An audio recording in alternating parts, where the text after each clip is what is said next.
Hey, welcome to a new lesson. I'm going to show you a really nice trick. Now we know how to work with the mask, we know how to animate them, but what if I want the mask to change completely the shape from 1 second to another? For example, if I would have maybe a rectangle and I want it to change to a circle or to maybe a triangle or something like this, how do I do that? So I'm going to go to Illustrator and we're going to create a simple shape with the star tool. Create a shape like this with many points, and let's make it black.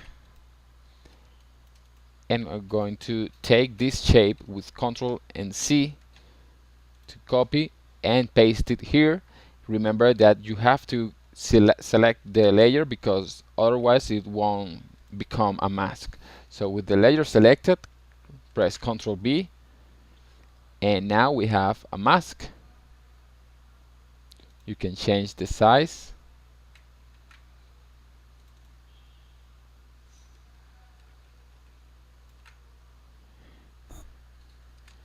like this.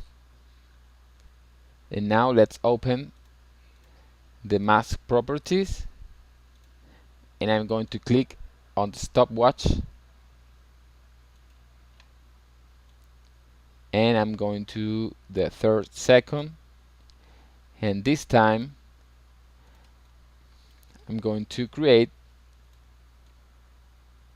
a simple rectangle, maybe like this. I'm going to copy it, and what I'm going to do is to, with the mask selected, press Ctrl B again.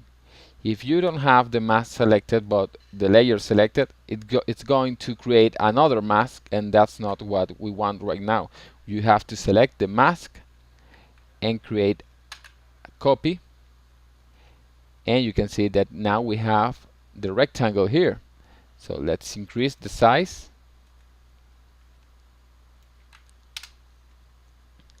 Now if we go to the first frame and press play, you can see how the mask changes to this point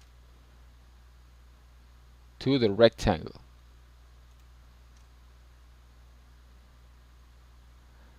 So that's really nice. It's a nice effect that you can create.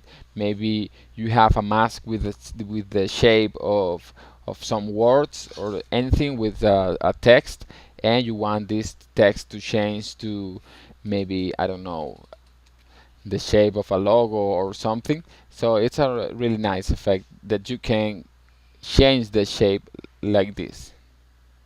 Of course, when we do this, we can also create an animation for all the other properties on the mask. For example, the feather. We can create an animation for it.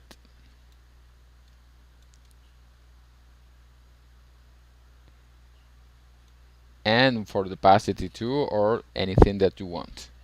And of course, maybe you want to repeat the same thing here.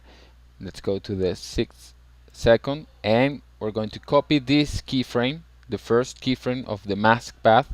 We're going to copy it and paste it here. So it goes like this. Let me remove this stopwatch and get this to 0, and you can see that now it turns into a rectangle and goes back to a star. So maybe you can create wonderful things with it. It's nice to have the option to change the mask, and especially to have the option to create something on Illustrator and bring it to After Effects, because on Illustrator we can more easily create some wonderful shapes, maybe something more elaborate, like for example a logo, or maybe a nice icon or something like this, and you can create it easily on Illustrator and then bring it to After Effects. And as you can see, when we bring these vectors to After Effects, if you hit the mask property here, you can see that you can alter this points. If, for example, we hit the vertex convert vectors tool here on the pen tool, you can play with the shape of any point